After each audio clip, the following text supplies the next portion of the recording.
Hello and welcome back, guys. We're now starting a new story, I'll Be a Hero, Just Need a Little Help from the Multiverse, by Rain-27. You can find author's profile link in the description. Let's begin Chapter 1, What's Your Favorite Story? Burned clothes, bruises, and plenty of scraps that most teens don't usually have, that could only be said for Izuku Midoriya. Ever since he was 4 years old, being told he was quirkless, he was getting well acquainted with this pain, told time and time again he was useless, worthless, and could never be a hero. His biggest reminder of this was his, at one time, brother in all but BLD Katsuki Bakugo. Ever since Katsuki got his quirk he practically made it his job to make sure everyone knew they were beneath him, and most of the time he got away with it, but thankfully, Izuku would stop Katsuki from hurting the other kids, by putting himself in the line of fire. This was the kind of situation he found himself walking away from, having just stopped Katsuki from hurting a young girl with blush marks, and what looked like toe beans on her fingers. He left before anyone could get in contact with his mom, and she was already stressed enough if the extra wrappers it found in the trash were proof enough. Inko Midoriya was many things, blind was not one of them. Seeing her son come home with injuries, she always wanted to make sure he could be safe. So she gave him a phone that would be connected to hers so she could always make sure he got home safe.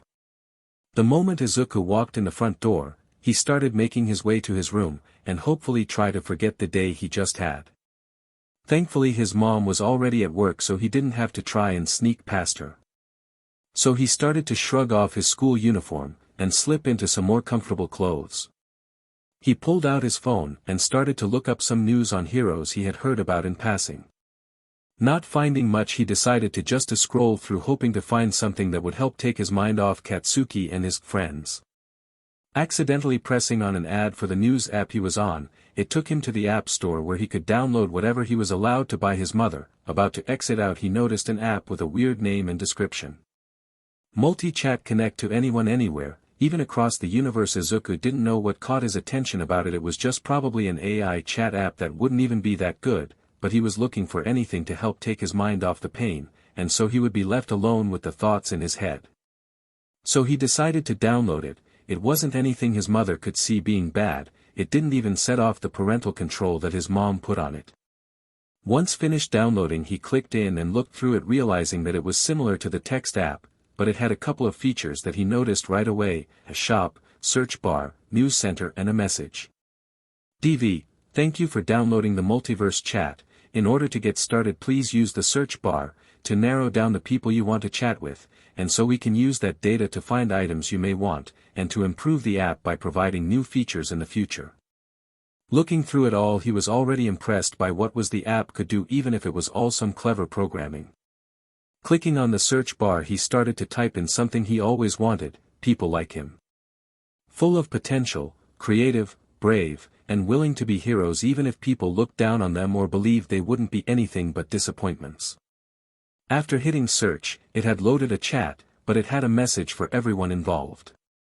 Locator has added 6 people to the chat. User 1 slides in to get away from everything. User 2 come on in, we have cookies. User 3 is ready to put on a show. User 4 don't worry, no need to freak out about this burning down. User 5 ready to make everyone look fabulous. User 6 busting in with the power of youth. User 2, young. Did you accidentally add me to one of your friend group chats? User 3, I think someone may have typed in the wrong number. User 5, I think. User 6, hit the sub with $7.50 hashtag divided by 38. User 4, sausage bebebebas dollar and you are. User 3, guys, relax and type calmly, we can't understand you if you don't. DV, sorry I haven't yet gave them the information yet on how to, give me a sec. Uploading information. Upload complete. User 4, by the All-Father, what in Helheim is this thing, and who are all of you? User 6, thank you very much for the help SIR, but I also have the same question. DV, you have all been selected to be added to this chat by certain parameters that have been chosen. You all have something that User 1 had selected for the people in this chat. Now that you are all here and present I shall be taking my leave. Good day, good evening, good night. User 2, at User 1 what did he mean parameters? User 1, I wanted people like me. I don't know how this all works. I thought it would be like an AI chat, but the programming is impressive. User 3, dude, I hate tell you this, but I'm not an AI. User 4, what in Loki's name is an AI? User 5, how about we all calm down and let's start by introducing ourselves. User 1, we will start with you. Name, why we are here, and what you want to be when you grow up. User 1 has changed their name to Izuku. Izuku, hi, my name is Izuku Midoriya, and I wanted to chat with people like me, and I want to be a hero like All Might. User 4, who? User 3, hero. User 5, like a TV show. User 2, that's a weird way to call yourself a huntsman. Izuku, wait, how do you not know about heroes? And no, not like a TV show, like in real life. User 3, man, I don't think you're in the real world with thoughts like that. Izuku, I think I just messed up in the worst way possible. Everyone keep introducing yourselves. User 2 has changed their name to Ruby. Ruby, hello, I'm Ruby Rose. I just got added to this chat after just getting home from training with my sister Yang, and I want to be a huntress like my mom. User 3 has changed their name to Ren Ren. Hi, I'm Ren Amamiya. I live in a small town called Inaba, and I don't know what I want to do with my life just yet. User 4 changed their name to Hiccup. Hiccup, hello.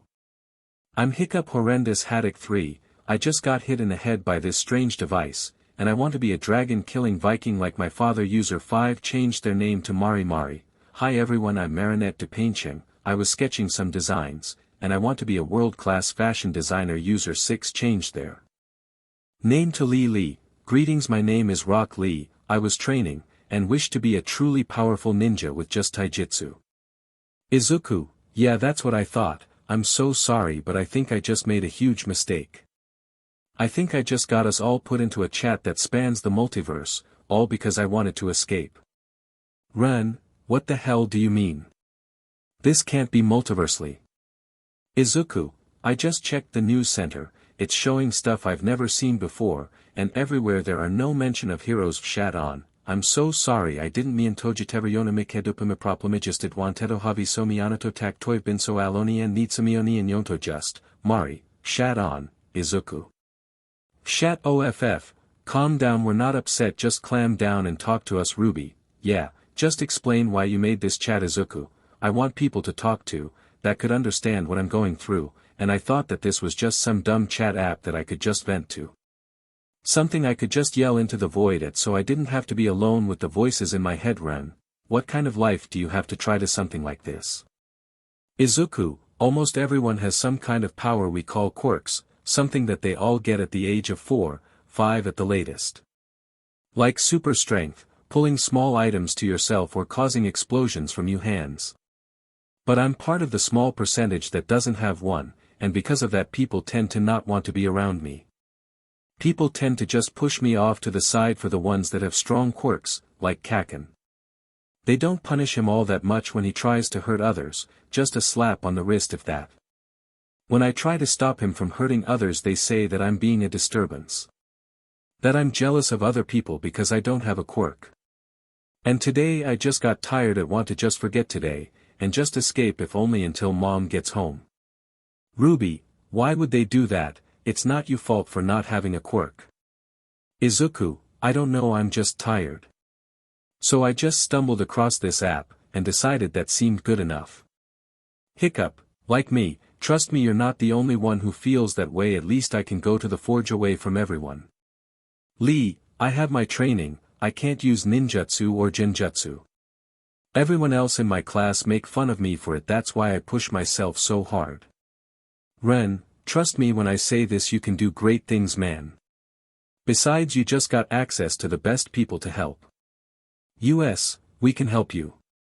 We'll be here if you need to vent, or need some advice. Izuku, thanks everyone, I needed this. While Izuku was sitting there, the silence of the house was broken by the front door opening, and his mother calling out to him, Izuku, I'm home. Looking back to the chat, he signed off so his mom wouldn't see the chat just yet. Walking out of his room, Izuku holds his head up a little higher than normal. Maybe he can still be a hero. After all, some people just need a little bit of help, and some people to believe you can do it. Chapter 2, So what about you guys? Ruby, Well, while we wait for him to come back, what to finish up introductions? Ren, sure, sounds good to me Mari. Well then Ren, you can start us off then Ren. Fine, as I said before, I live in Inaba. It's a small city out in the country. We have a couple of things to do around here, like June's department store, but we really don't get a lot of new people coming into town. Recently there was this new kid that moved in, and as far as I can tell he seems fairly normal. But that's where it about ends, because a few weeks ago there was a strange murder. Guy was found upside down from a telephone pole. And there's been this weird fog that rolls through every so often, supposedly right in line with the Midnight Channel. Ruby, Midnight Channel. Ren, yeah, local myth. If you stare into a turned-off TV at midnight on a rainy day, you will see a strange figure in there. Stuff like that. Mari, well, I have a new fear now. Great. Ren, well, recently there hasn't been any news about victims, so they must have caught him. But yeah, that's my world, not much. Like I said, it fairly normal, no humans with powers or stuff like that, but it's peaceful. Lee, it sounds quite nice. I hope I may get to visit it someday. Ren, why don't you go next Lee, because I'm interested in hearing about your world and ninjas. Lee, very well, I live in the village hidden in the leaf. There are other villages with their own leaders, but ours are the third Hokage. We have had 4 so far. Ruby, what happened to the 4th, Lee? He was killed the night the 9-talied beast wreaked havoc on the village, killing him and his wife. The 3rd had a ceremony laying them to rest. Hiccup, sorry to hear that. At least they died together. Ren, man, took a while to hear from you. Where did you go? Hiccup, had to get somewhere a bit more private than the forge. Gobber could have walked in at any time, then I would have had to explain why I have this weird device and where it came from, and they already hate me enough. Mari, that's something I've been wondering about actually. I walked right past my parents with this phone and they didn't even so much as look at it. DV, the devices all have a low-level magic and technical perception filter put on them so that no issues would arise from a strange device being around. So long as you don't draw attention to it, they will not see it. Mari, oh, thank you for the explanation. DV, you are welcome. Hiccup, anyway, sorry to take the spot from you. Lee, continue please. I was wondering about those tailed beasts. Lee, they are beasts capable of causing great destruction if left unchecked. That is why they are sealed away inside of certain individuals called Jinchuriki. Unfortunately, there is a great many people who have lost people they love to the tailed beasts, and because of that, they tend to hostile to the person containing them. The problem is if the Jinchuriki dies, the tailed beast get unleashed. Ren, wait, you're telling us that people are beating up what is essentially a walking nuke? WTH man. Mari, same with less cursing. Ren, I'm justified. Lee, I cannot blame them for their anger, only their actions. Ruby, it's not like they were asked to do this, were they? Lee, the way the seals work is to have a consistent supply of chakra, as to not weaken the seals over time. So the more chakra some has, the more likely they are to be chosen. Hiccup, you seem to know a lot about how Jinchuriki are treated. Why is that? Lee, we have one in the village, Naruto Uzumaki. He is the 9-tailed beast's Jinchuriki. Ruby, how old is he? Must be older than some adults. Lee, actually, he's about my age. The 9 tails got sealed into him when he was a baby. That was about 6 years ago. Ruby, wait, you're so am I? Hiccup, same. Mari, 7. Ren, we got other match him also 7. Also Lee, does he even know? Lee, as far as I know, no, he was never told for fear he would release it. It's also why most everyone in school was told to stay away from him, because they told us he was dangerous, but I don't think he has anyone, not even parents to go home to. Everyone kinda just avoids him when they can. Ruby, I'm going to find a way to get over to your world, and I'm going to give him a hug. Same with Izuku. Lee, I think you would appreciate the gesture. Ruby, well, I guess I'll next. I live on the planet Remnant. On this planet there's 4 kingdoms: Atlas, Mistral, Vale, and Vacuo. I live in the kingdom of Vale with my dad and my older sister Yang, but humans aren't the only ones walking around. We also have faunus, people who have animal features, eyes, tails, and sometimes even wings. Ren, you have furries. Ruby, fur what? Hiccup, carrot. Lee, carrot. Mari, Aryan, pray that if we ever meet that I've forgotten about this, or else I will smack you. Don't worry about you three. Hiccup. Ruby. Lee. Mari, anyway Ruby continue please. Ruby, right, we also have creatures of Grimm, they can take almost any form ranging from wolves, bears, even birds thankfully to combat them. We have hunters and huntresses, highly trained warriors who fight off Grimm and protect the small villages who can't have the defenses of the city. Most huntsmen get trained in schools like the one me and my sister hope of going to beacon out. Mom went there, that's how she meet our dad. They were on the same team. Next year I'm going to Signal Academy to start training and even unlock our auras. Izuku has logged on. Izuku, auras. Ruby, Izuku. Lee, it is good to hear from you. Mari, you alright? Izuku, yeah, I will be. Ruby, you keep going. I'm going to back read so I won't talk for a bit. Ruby, alright if you're sure. Auras are our souls manifested to act like a shield, protecting us from Grimm, even helping us heal from their attacks. Signal acts as normal school, but when you turn 10 you get to apply for the Huntsman course, and that's when you start training, and if you pass the mid-exam, get to unlock your aura if it's not already unlocked by that point. Mari, what do you mean by unlocked? Ruby, there's two ways to unlock your aura, a high stress, life or death, situation, or someone unlocking it for you. Most of the time when in a high stress situation it unlocks right along with your semblance. Ren, and now you've thrown a new term, semblance.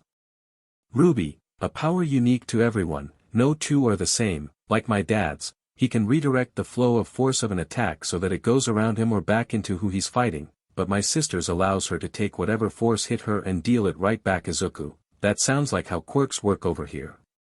Mari, already caught up. Izuku, I read fairly fast. Hiccup, man you're quick. Ren, beat me by a second. Ruby, wait, I just realized I could unlock your guys' auras. Izuku, what? Mari, could that even work? Ruby, sure, it could, you just need to have a soul in order to have aura, that why Grimm don't have them. Even if you guys don't get a semblance you'll alias be safe if you're ever in my world. Hiccup, don't mean to throw a hammer into that plan, but we don't have a way to even get into other worlds, let alone meet up. Ruby, we've got time, I probably won't be able to unlock yours until I'm about 11, that 5 years to try to find a way. It will even help Izuku, with being a hero. Izuku, you do that. Ruby, of course, you're my friend and I want to help. Izuku, thank you for the offer, but let's hold off on that for now. Besides you said most people unlock theirs at 11, which means there's probably a lot of stress put onto the body when unlocking it. Even if we could meet up, it better if we wait until we're older before even trying. Mari, he's right. Ruby, we don't even know if it would work, it's no use getting worked up over something that may not even work out.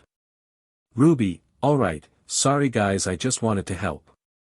Ren, and we appreciate it, besides like you said we got 5 years at least to work it out. I'm sure there's a way to do it, besides we can always ask the dev if all else fails. Hiccup, I mean he's not wrong, I managed to take a look at the shop real quick, it had a lot of things for sale, it even recommended me a book to buy first. Mari, what book?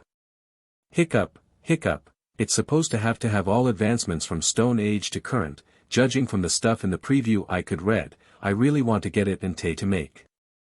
Izuku, so I just checked, yeah it has some items that could help us travel to other worlds but they are locked off. Dev, certain items locked for numerous reasons, but the biggest current reason is age. As you are all children it is reasonable to say that you shouldn't have access to that type of technology just yet. As you get older more things in the shop will get unlocked, as well as certain unique items. Ren, so it's to stop us from messing around with dangerous stuff. Dev, correct. Izuku, alright then, so we just have to wait. Might as well continue. Hiccup, I'll go next, I live on Burke, it's few days north of Hopeless and a few degrees of freezing to death, located solidly on the meridian of misery. We've been here for 7 generations but close to every house here is new. We have fishing, hunting and a charming view of the sunset, the only problem are the pests. Ren, what you guys have rats or something? Hiccup, gods I wish, no other may have rats or mosquitoes, no we have dragons. Ruby, what, like from fairy tales? Hiccup, if by fairy tales you mean giant fire-breathing lizards that sometimes like to set themselves on fire, then yeah it's just like the fairy tales. Anyway, the leader of our tribe, is my father Stoic the Vast. Rumors say he once popped the head of a dragon off its shoulders as a baby. Do I believe this? Yes, yes I do. Ren, dude, even you have to say that can't be true. Hiccup. I have seen him pick up one of the carts we use to move supplies, and hit a gronkle that was charging him with it, and knocked it away. So yeah, I believe it, Lee. He must be incredibly strong to able to do that. You must be proud to have him as a father. Hiccup. Somewhat. He's not bad, but he's a bit disappointed in me, that I'm not like the typical Viking, big and strong like him. He looks at me like someone skimped out on the meat in his sandwich. He decided to throw me into the forge with Gobber, the only person in the whole village that tolerates me, just to get me out of the way. Mari, what about your mom? Hiccup. Gone. She got snatched up by a dragon that managed to get into our house when I was a baby. Dad's all I got left. Ruby. Sorry to hear that. My mom died as well, left for a mission in the middle of the night and never came back. Dad was messed up for months. Hiccup. Yeah, that's what I mean. It like he thinks I'm just going to break apart right in front of him. That's why I want to get stronger, so that he can be proud of me. Lee, that is truly a marvelous goal. Have you tried to start training with some other kids? Hiccup. Nope, they just do the same as their parents. Think of me as the joke of the village, Lee. Well, my classmates believe me to be a joke because I don't have access to ninjutsu or genjutsu, but Mike Guy Sensei is helping me train. I could ask him for a training plan for everyone. Hiccup. I'd appreciate that, Mari. Well, I guess I'll wrap us up then for the night. Me world is pretty normal, just you average French girl, living with her parents who run a bakery. It's always nice to wake up to the smell of fresh bread in the morning, but yeah, my life is pretty normal compared to the rest of you guys. Anyway, we should get off soon. It's getting pretty late, and I still have homework to complete. Izuku. Yeah. You're right. Night everyone. Lee, I will try and talk to Guy Sensei before getting back on tomorrow. Ruby. Night guys. Ren. See, Amari has logged out, Izuku has logged out, Ren has logged out, Ruby has logged out, Lee has logged out. Chapter 3, who says that it isn't too late to be friends. Izuku POV, the morning is here, the morning is here, the more dash, yawn. Here's hoping today will be better, Izuku said after turning off his alarm, reaching over for his phone, still seeing, the app finally cemented that, for as weird and improbable as it can be, the multiverse does exist. This opens so much of what we know of the universe as a whole, unexplored avenues of science that were left behind when quirks started showing up. Technological advancements to healthcare, we just got access to it, and if half the stuff I saw in the shop even works only once, we could reverse engineer. Izuku, it's time to wake up, Inko shouted for him, after knocking him out of a near rant spiral he almost found himself in. Right, time to get ready for school. I almost wish I could go to the one in Ren's world. At least I could pass off as a normal kid with dyed hair rubbing his hand through his hair. No point in thinking about that stuff right now, focus on getting through the day without getting Kaken upset at me. Izuku thought of, finally getting up and heading to the bathroom to get ready for the day. 15 minutes later Izuku walks into the dining room ready to eat breakfast, and talk to his mom, a 5 feet 3 inches woman, with hair as green as trees in the middle of spring, gaining a little bit of weight from stress, but has a smile that can brighten up a room. Morning honey, how well did you sleep last night? Inko said, placing the food on the table. Pretty good, I managed to finish up my homework pretty quickly all things considered. Izuku said, starting to eat breakfast. That's good sweetie, don't forget that we are heading over to the Bakugos later to celebrate their new clothing line that just came out. Said Inko, not seeing the look of shock on Izuku's face. Alright, I won't forget. Anyway, I better get going, I don't want to be late for school. Quickly finishing up his food and rushing for the door. Inko POV getting out the door before Inko had the chance to say, wait, I wanted to talk to you about dash, the door finally closing, the app. The sentence finally finished.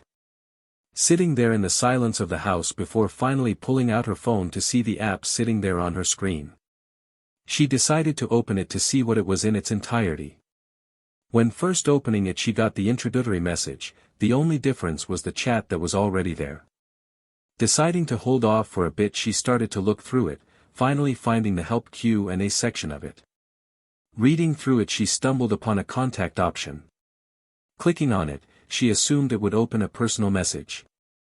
Waiting for someone to answer she decided to open the chat, looking through it seeing everything that was written, she thought it was just the work of children with overactive imaginations, thinking some of them were quite dark, making sure to look up how close Inaba was to Mustafa later. She almost deleted the app when it came up, not wanting her son to see that news.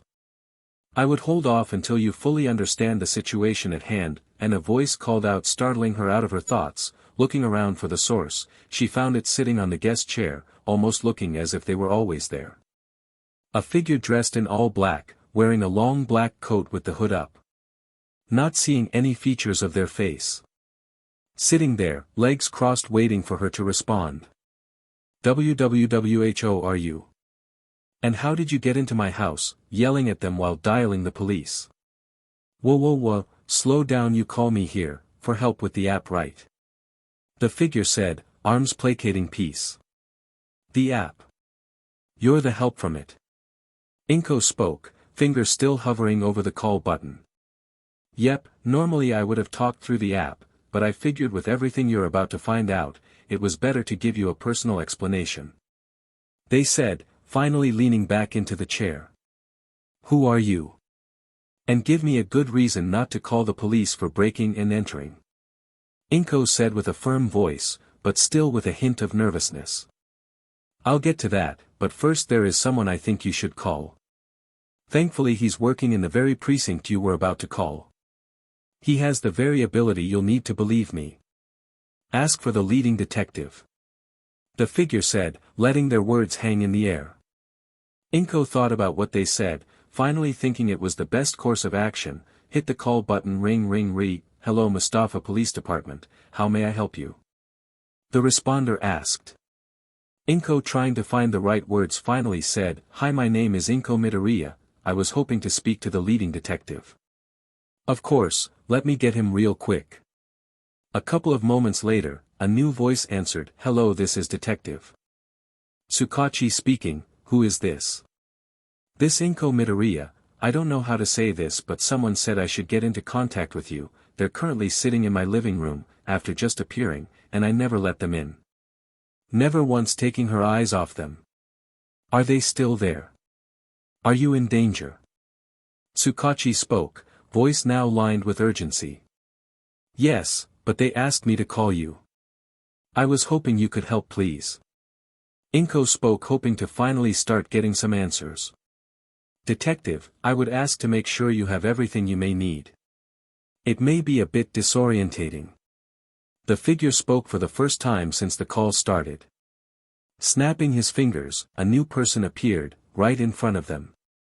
The man stood 5'11", with black hair, dark eyes, wearing a white dress shirt, and a green tie. The man quickly gathered his bearings, locked eyes on the figure, and put himself between them and Inko. "Who are you and how did you bring me here?" Tsukachi spoke, readying himself for a possible fight. "You may call me Desmond, and I'm the assistant to the developer of the Multiverse app," Desmond said, finally revealing his name.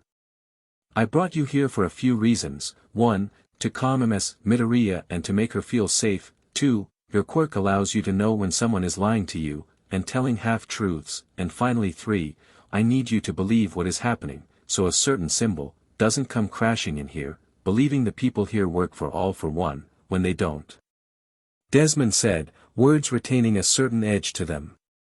Tsukachi's eyes now widened at the mention of that devil in a three-piece suit. "How do you know that name?" Hand moving to his service weapon. "I know everything I need to know about this world and everyone in it. Now if it will appease you both, allow me to say this, I will not cause any harm to you both, and will speak nothing but the truth. Is that good enough for you, detective?" Desmond said, crossing his arms waiting for a response. "Truth, and you're answering every question I have. And no half-truths either." Finally relaxing, if only a little bit, never removing his hand from his service weapon. Just then Inko spoke up, "Okay, what exactly are you here for?" Desmond took a deep breath and spoke, "Might as well get comfortable, it's going to be a long story." Telling them everything, about the chat and what is to come. Izuku POV finally slowing down from the sudden sprint from the house he found himself in, he took the time to collect his thoughts which had been running wild. I don't even know where to start with telling her everything, and I definitely can't explain the chat and where it came from. I just hope Lee is having better luck with Might Guy than me. Falling into a decent pace on his way to school, passing overhead he could hear the sound of what sounded like a jet taking off. Looking up he spotted Airjet soaring through the sky. He's going pretty fast, there must be a villain attack up ahead. Reaching into his pocket he feels around for what should have been there but wasn't, his analysis journal. Where is it? It was supposed to be right here. Feeling around for it, a thought finally hit him. It's back in my room on my desk, crude, and I can't run back there, or else I'll be late for class. Maybe the chat has one I could buy, slightly muttering to himself as he pulled out his phone, stopping by a nearby alley. He started to go through what to chat offered. Scrolling through the store he stumbled across something that caught his eye. Yggdrasil Journal, a journal made by twin dwarf brothers Brock and Sindri. This journal is a copy of their original journal made from the bark of the world tree, and refined by their expert skill. This journal will allow the owner to write their thoughts and ideas without worrying of running out of pages or it being damaged. It also allows whatever is written inside of it can't be seen by those the owner does trust. Because even if the brothers butt heads on techniques and lifestyles, they still agree that certain things must stay hidden even from the all-seeing eye of Odin. Izuku stared at the item in question before deciding to buy it. Clicking the option pulled up a display where he could use physical money to purchase the journal. Paying for it, all of a sudden a flying creature just showed up in front of him, white fur, dark purple wings, rabbit-like ears, and a redhead palm. As weird as it looks, Izuku wasn't ready for it to say, "Thank you for your patronage, Kyupo," disappearing just as quickly as it showed up. The only thing that let him know it happened was the journal now in his hand. What was that? Needless to say, he couldn't wrap his head around what just happened. Standing there for a few minutes, Izuku decided to just move past it for now. After all, panic attacks were for when you get home. He started to write down his thoughts about hero news as he went. About the time he showed up at Aldera Elementary, he didn't even realize he was almost late, thankfully just barely able to sit down just as the bell rang. As the day went on he almost believed today would be a good day, if not for the group of people who managed to catch up with him at lunch. Pulling him into a nearby deserted hallway, there stood Katsuki Bakugo, hands already smoking as if to darken his ashen blonde hair. "There you are, Deku, I was almost wondering if you were trying to avoid your punishment for yesterday," he said, words laced with venom. "KKKAC-chan, I wasn't going to let you hurt her, you know that you can't just attack someone just because they want to be a hero." Izuku managed to stutter out, looking for a way out before he even finished. "That doesn't matter, Deku, I'm the only one deserving of being a hero, and Round Face should have understood that, and become my stepping stone. Now that glory falls to you," Bakugo said, with an evil smile on his face. In the time it took to take a breath, Bakugo was already hitting Izuku, beating him down, making sure there were no marks in places that people would see. Izuku, even through all the pain, still managed to keep aware of what was happening. After a short time later the blows slowed. Starting to uncover his head, he looked for the reason why, and there stood one of Bakugo lackeys, Wings he called them, holding the journal he bought just today. "How did you get Deku? Had to steal off someone else. There's no way you could have bought this, it's too nice for someone as useless as you." Tossing it to Bakugo so he could decide what to do. Bakugo caught the leather-bound journal, and looking at Izuku, kicked him in the stomach, and yelled, "Where'd you get this from, and how many times do I have to tell you, you'll never be a hero, so cut it out with your Staker notebooks." Blowing up the journal for good measure. Once the smoke cleared, the journal looked no worse for wear. That only caused Bakugo to try harder to break it. "What the hell?" Bakugo sneered, trying to open it, not finding any purchase on the cover. The other lackey chimed in, "Bakugo, we need to get going, lunch is almost over," he said, keeping an eye out, to make sure no one got close. Bakugo glared at him. "Shut the F up, Fingers, I know that," he said, finally deciding to throw the book out the window. "Listen close, Deku, I'm the only one in this whole building that deserves to be a hero, and you better get that through your dumb head, or else I'll fix the mistake Auntie made by having you. Leaving Izuku there on the ground, heading back to class. As Izuku laid there, body sore, screaming at him for just taking the hits, after a while he managed to pull himself to his feet. Taking a few small steps, using the wall as a crutch, started to head to the window to see where his journal landed. Looking around he managed to find it just a couple of feet away from the building. Deciding that he was already going to be late, went to go grab it. As he started to move, a notification went off on his phone. Taking it out to look at it, he noticed that he had something in his inbox, a gift from someone. Clicking on the tab, it looked like a small Rubik's Cube, thankful there was a note that came along with it. Hello Izuku, as a gift for making your first purchase from the shop we have decided to sponsor you a little gift we hope you will find quite useful. Ghost. This drone is a copy, made from the blueprints of the helpers and assistants of a group known as Guardians. Meant to help warriors selected by the traveler, this ghost has most of the same functions. Being able to pull up a map of the surrounding area, enemy detection, storage device, scanner, communication relay, healing matrix, onboard AI assistant. Some more notable features weren't able to replicate it: revive system, transmat system, weapon creation system, vehicle creation system. We hope that you find the little guy helpful, and hope you continue to use the chat shop. MC support team. Izuku had only a few moments before the device activated, floating up, stopping just at his eye level. Parts started to shift and rotate before stopping, the main lens lit up and shifted a range of colors before settling on green. Hello Guardian, how may I assist you? It spoke, a voice seemingly echoing through his head. What the, sorry, why did you call me Guardian? Izuku said, standing up as straight as he could. All people who have a ghost are given the title Guardian. Do you wish to be called by a different title? It rotated, almost as if tilting its head. Just call me Izuku, I'm not really worthy of that kind of title. Izuku said, still heading outside. As you wish Izuku. Taking the time to do a brief scan. Izuku, I'm detecting several injuries, would you like to heal you? It asked inquisitively. Sure, I would be very grateful for that, Izuku said while walking through the empty halls of the school, finally nearing the door outside. One moment please, it said, beginning the process. As it went on, the sting of the wound started to fade, and 5 minutes later it was done. Healing complete, it said after the last bit of pain vanished. Thanks, I don't think I ever caught your name. Izuku said, finally breathing normally. Us ghosts don't have names, usually defaulting to being called Ghost, or by our designation number. Ghost said, still floating around and scanning Izuku.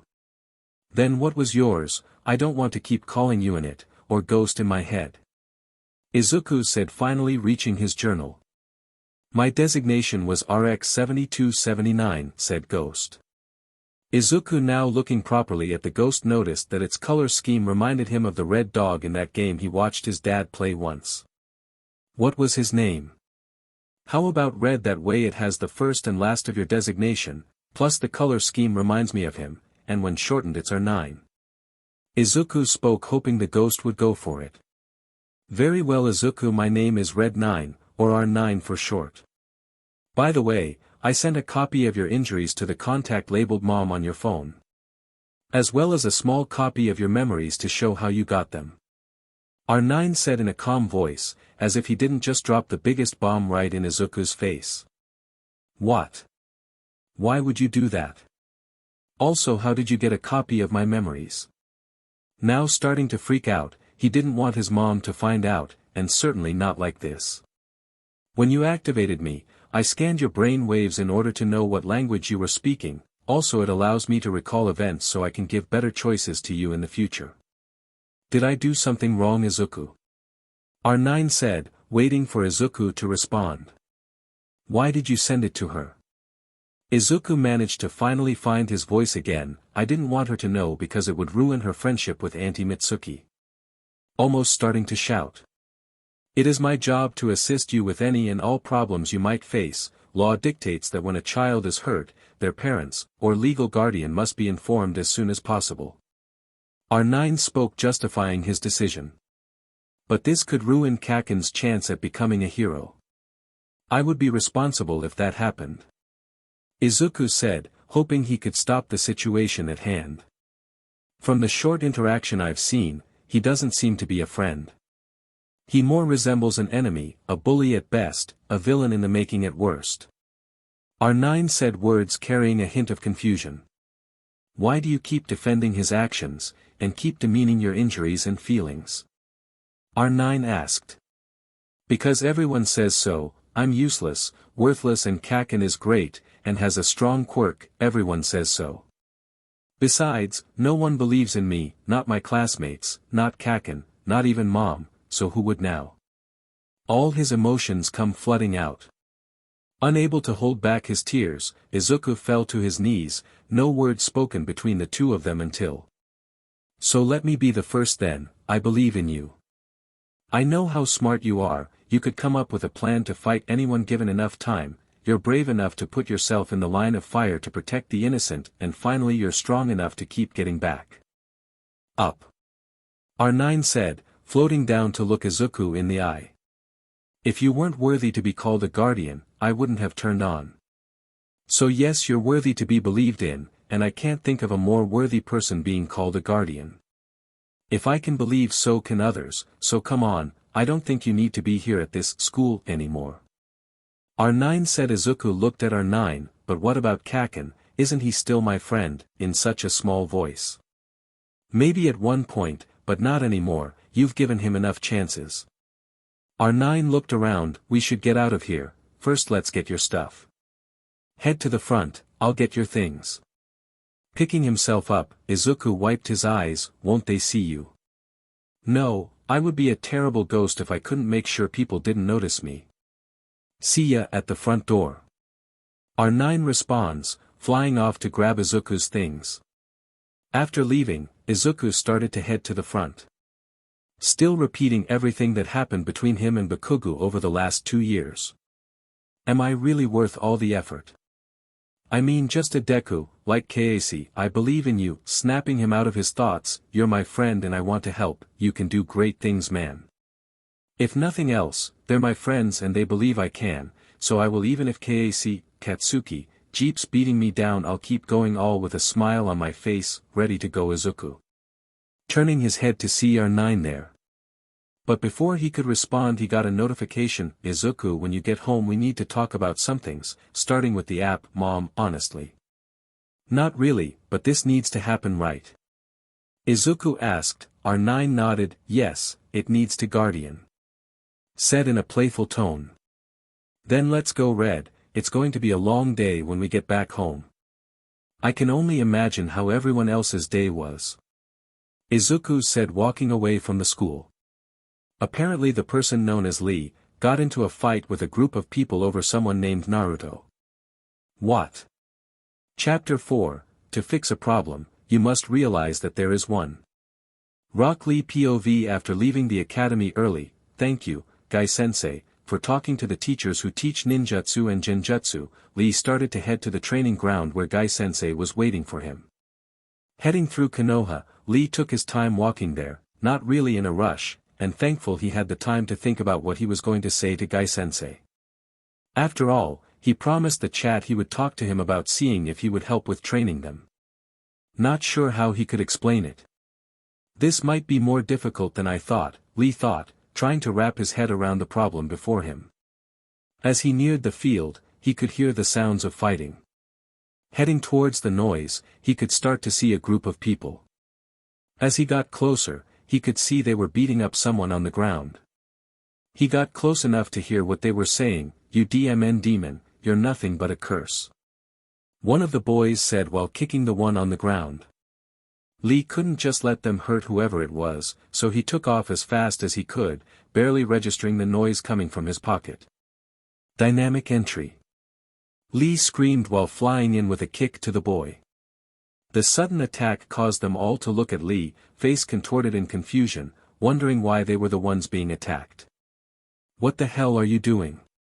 He's the one you should be attacking, not us. One of the other boys yelled. Taking the chance to look behind him, he saw a boy with blonde hair, marks on his face almost reminding him of whiskers. The boy he had saved was the one he had told everyone about in the chat, Naruto Uzumaki. Face now covered in bruising and blood, Lee looked back at the other boys. Now do you see? They sneered.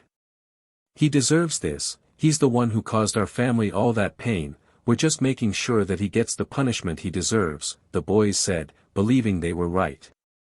No, this isn't right, he's not the one who hurt them, you're doing this because you know, no one would stop you, Lee responded, his voice firm and resolute. And I will not let you continue doing this. Preparing to fight. Well said, Lee. Spoke a new voice, loud as thunder. Looking where it came from, stood a man 6'ft, wearing a green jumpsuit, a green tactical vest, and orange leggings. I was wondering why you were late, but seeing this mess, now I understand, Guy said, now, what are you boys going to do? He said, taking a spot next to Lee. Nervously, the boys picked up the one Lee kicked, and left, leaving the three of them alone. Alright now, how about you tell me what happened, Lee? Guy said. I was on my way to meet up with you, Guy-sensei, however, I heard them attacking him, and I couldn't just turn my back, said Lee. And I'm proud of you because of that. If they ever give you trouble, let me know, and I'll handle them. Guy said, giving Lee a thumbs up. But unfortunately, I'm going to have to cancel training today to take this mess to the third Hokage, Guy said with a long sigh. Wait, Guy-sensei, I have something to ask first. Lee spoke, trying to get his words out. I was wondering if I could ask you to come up with a training plan for my friends, Lee asked, looking Guy in the eyes. May I ask, who are these friends? Guy asked. I don't think you would believe me, sensei, if I told you the truth. Lee replied, well, do you trust them, Lee? Guy asked, yes, I trust them, they are good people. Then I'll trust you just as much, Lee. Guy said with warmth in his voice. But first, let's help him out. Guy finished, looking Naruto over, he'll be alright, just need some rest, and maybe a checkup after he wakes up, just to be sure. Guy said as he finished up. Help me carry him back, I don't want to just leave him out here. Guy said as he started to move the unconscious boy. Lee ran over, and helped him put the kid on his back. Alright, let's head over to the third Hokage, he'll have wanted to hear about this. Then we can talk about those workout plans. Guy said, as the two of them started to walk towards the mountain. As the two of them carried him back to the Hokage's office. On the way, they spoke about how Lee's day was, and about why he had decided to jump in. I came to realize something recently, he never had a choice in the matter of being a Jinchuriki, did he? Lee asked. No, he didn't, he was just the closest at the time. Supposedly it was the fourth who put the nine-tailed beast into him. Guy said, looking down, while remembering a few memories of the fourth. Guy-sensei. Lee looked at his teacher, seeing sadness in his eyes. I never did find out about, after a few moments Guy finally spoke. Only a select few know the full story of what happened that night, but I was close enough to someone that I heard they were having a kid. Guy said, looking up at the monument on the side of the mountain. What happened to him? Lee asked, wondering. The only one who knows the full story is the third, he was the one who found their bodies after the incident. Guy said, as he started up the stairs, after shaking thoughts out of his head. But that doesn't really matter. Right now we need to inform the third, so we can figure out how to solve this mess. Guy said, setting Naruto down just outside the 3RD's office. Mind waiting out here, and watching over him while I go inside? Guy asked, making sure the kid didn't get hurt. Yes sir, Guy-sensei. He said, giving a little salute. As Guy went in, Lee sat down next to the kid, looking at him, wondering why they weren't at the academy. After a few minutes he finally remembered about the chat giving off a sound. After making sure nobody else was in the hall, he took the phone out of his hip pack. Upon clicking on the app he noticed what looked to be a quest board, like the ones in the village for small tasks. Clicking on it he was flooded with notifications. Save the kitsune, stop the kids from hurting Naruto. Uzumaki rewards for successfully completing the quest. White heavy checkmark 1, Jeet Kyun do training scroll, for failing to help Naruto. Crossmark Naruto lashes out at people. Crossmark has a harder time trusting people. Crossmark more likely to hate the village. Bonus objectives. White heavy checkmark get Might Guy to help. Reward White heavy checkmark 1, Water stream rock smashing fist scroll, White heavy checkmark a phone for Might Guy. Crossmark fight the boys off by yourself. Reward Crossmark 1, key tablet, Crossmark 1, turtle hermit school scroll get Naruto to trust you. Still in progress, 1, Mei Tai training scroll, a phone for Naruto. Uzumaki looking at the quest, Lee couldn't have been more proud of himself. He managed to make the right call on wanting to help, he even got rewarded. He would have to look and see what the other reward was later, but he was happy he could explain the chat to Guy-sensei even easier. Hearing a bit of shuffling next to him, he put the phone away. Glancing over, he saw Naruto starting to wake up. Ugh, where am I, and who the hell are you, bushy brow? Naruto asked, just coming out of the daze he was in. We are sitting outside of the third Hokage's office waiting for my sensei, and my name is Rock Lee. Lee said, holding his hand out to shake. Naruto looked at the appendage, then finally scoffed, yeah right, I'm not that dumb. You just join in with the rest of them when I finally bring my guard down, he said, bringing his knees up to his chest, and resting his arms on them. Why would I join them? Lee asked, looking confused. Why wouldn't you? They beat me up, curse me, or just straight up ignore me. So why not you? Naruto grumbled, eyes taking a red coloring for a brief moment. Hell, I'm going to get in trouble for this, I always get blamed when I'm the one being attacked. He said through gritted teeth, as he punched the ground. Lee looked down and could see the small cracks left from the impact. I'm just a cursed child that no one is willing to put down for some reason. Naruto spoke, finally starting to calm down. Both of them just sat there in silence, minutes seemed to stretch into hours. Finally breaking the silence of the situation, I understand what you mean. It's not fair, lots of things in life aren't. Lee said, letting his words sink in. I might not know what it's like to be hated as much as you, but I do know what it's like, to be hated and made fun of. He said, finally looking at Naruto. But I want to help, and maybe all you really need is a friend. So let me say, hello, my name is Rock Lee, Lee said, hoping to help Naruto. And why should I trust you, bushy brows? Naruto asked, eyes narrowing. Because I don't think you need to be alone anymore, and because this might help the village to start treating you better. Lee responded. What do you mean? If I'm willing to hang out with you, then it might show that you're not all that bad as people believe you are. Lee said, still holding his hand out. Naruto looked at the hand. As the moment stretched on, Naruto decided to drop his guard, if only a little bit. He took Lee's hand and shook back. Naruto Uzumaki, nice to meet you I guess. When they finished, the sound of a bell went off in the hallway, covered by the sound of a door opening up. Looking at the door, both boys could see Guy walking out of the office, clearly upset at something. Seeing both boys looking at him, Guy shook his head, happy both of them were fine. Come on you two, let's get out of here, ushering both boys outside, not wanting to stay here anymore. Heading outside, Lee asked Guy, Sensei, what happened? Taking a deep breath, Guy replied saying, nothing you two need to worry about, as much as you want to help Lee, you're too young to worry about my problems, smiling at the boys. It was about me, right? Naruto asked, seemingly already knowing the answer. Guy sighed, yes it was, I may disagree with the actions he takes but I still have to listen to him. Like I told him, gesturing to Lee, nobody in this village cares what happens to me. Lee thought for a moment before smiling, what if there were people who did care that weren't in the village? The others looked at Lee in confusion, what do you mean by that Lee? Guy asked. Follow me. Lee said, running back to the training ground near the edge of the village. As they arrived at the grounds, Naruto and Guy both saw Lee pull out a strange device. Ah. Lee, what is that? Guy had asked. But before Lee could respond, there was a bright flash, 2 more of the devices fell into their hands. The moment they made contact with the device, information started to flood their brains. When it was done, Lee looked at them and started to explain everything.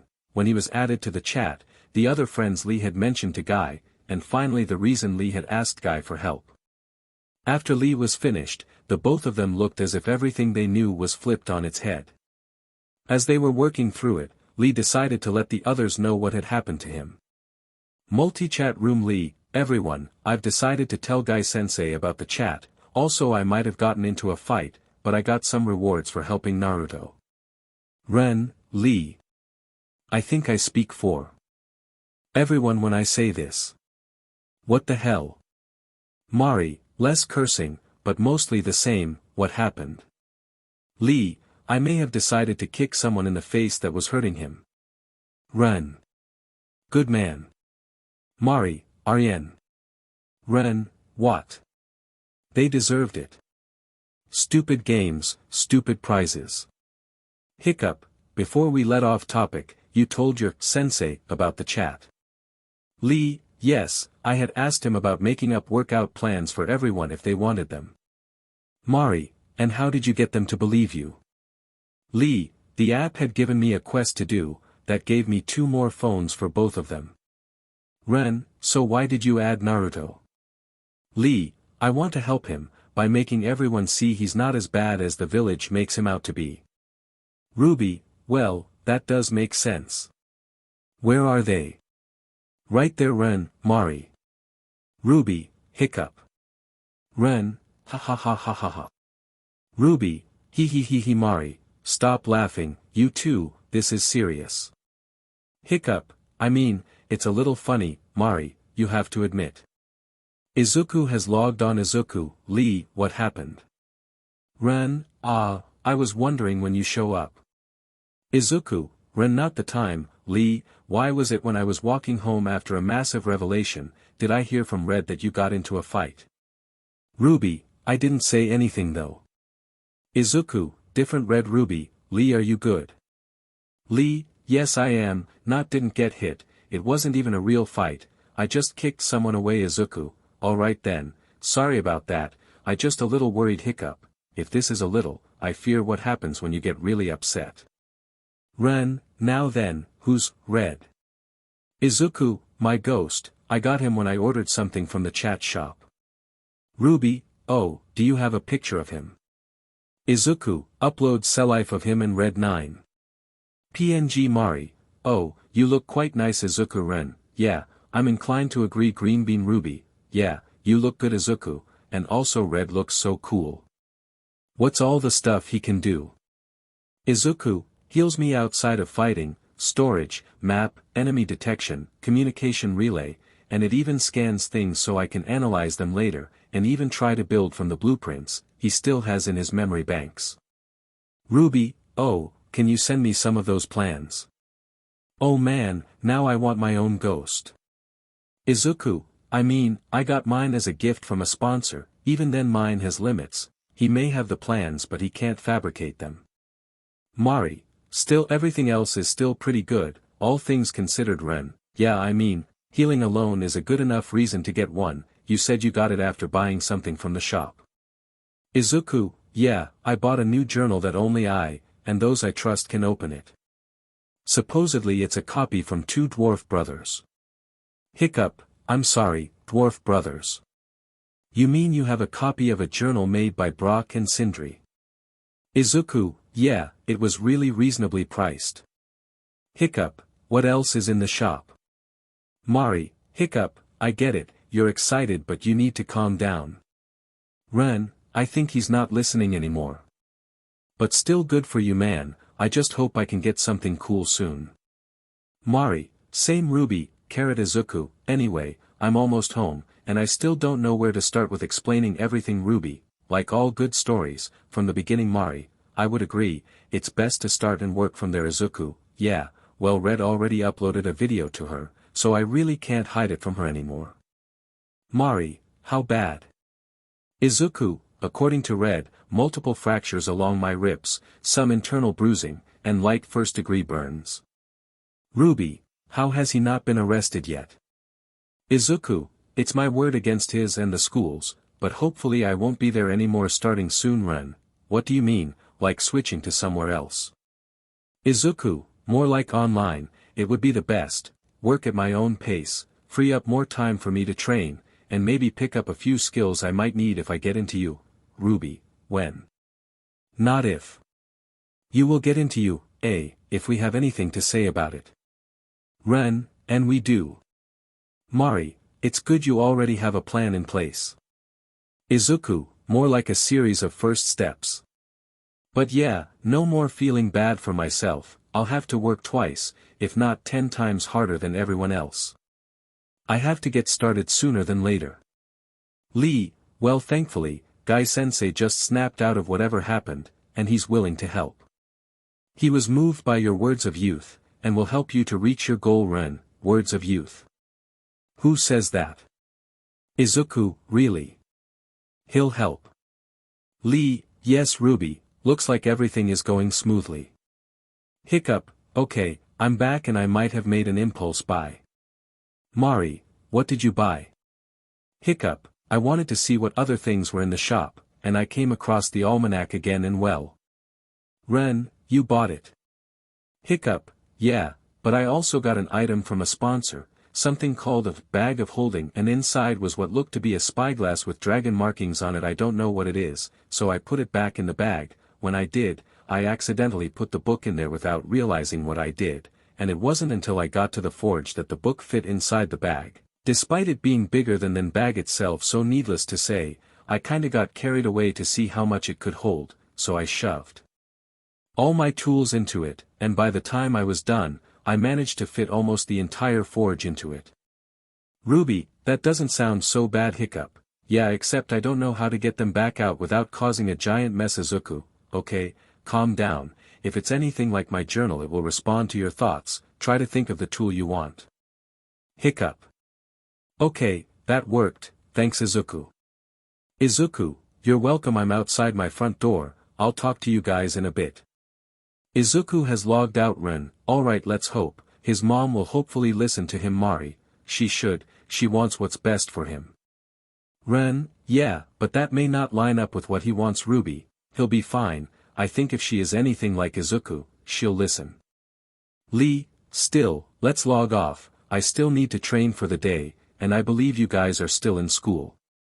Ren, alright, talk later. Mari, same. Ruby, by waving hand. Lee, Mari, Ren, and Ruby have logged out. Chapter 5, Plans in Motion, and an explosive send-off. Izuku POV approaching the front door. I could help but feel a bit nervous about what was going to happen. Steeling myself, I opened the door and stepped inside. I'm home, I said, taking my shoes off before walking further in. As I walked into the living room I noticed it wasn't just my mom sitting there. Ah, Izuku, you're home early. Although that might be for the best, if the message I got was anything to go by. Inko said, voice teetering on the edge of calm and panicking. I'm fine mom, all healed up thanks to a friend. Izuku said, here you can meet him, Red, say hi. A few seconds later R9 showed himself to both the adults. Hello there, my name is Red 9, a pleasure to meet you both. Red said, introducing himself. It's nice to meet you, you already know who I am, and this is Detective Tsukachi. Inko replied to Red, it's nice to meet you sir, I'm assuming you're here because of the message Red sent. Izuku asked, setting his bag down, before taking a seat. Originally no, I was here because I was called by your mother in regards to the app. Tsukachi said, stressing a certain word. Izuku looked at him in shock. What app? I don't know what you're talking about, Izuku said, trying to calm down. It's alright, I know about it and so does your mother. Tsukachi said, trying to calm Izuku. Okay, but how do you know about the app? Izuku had asked, looking at his mom. Inko had taken a glance at Tsukachi before focusing on her son. She then started to tell Izuku everything that had happened, from meeting Desmond, to getting the message from Red. Izuku sat there letting the weight he had felt from the anxiety of the situation fall from his shoulders. Finally Inko asked, why didn't you tell me that Katsuki was hurting you?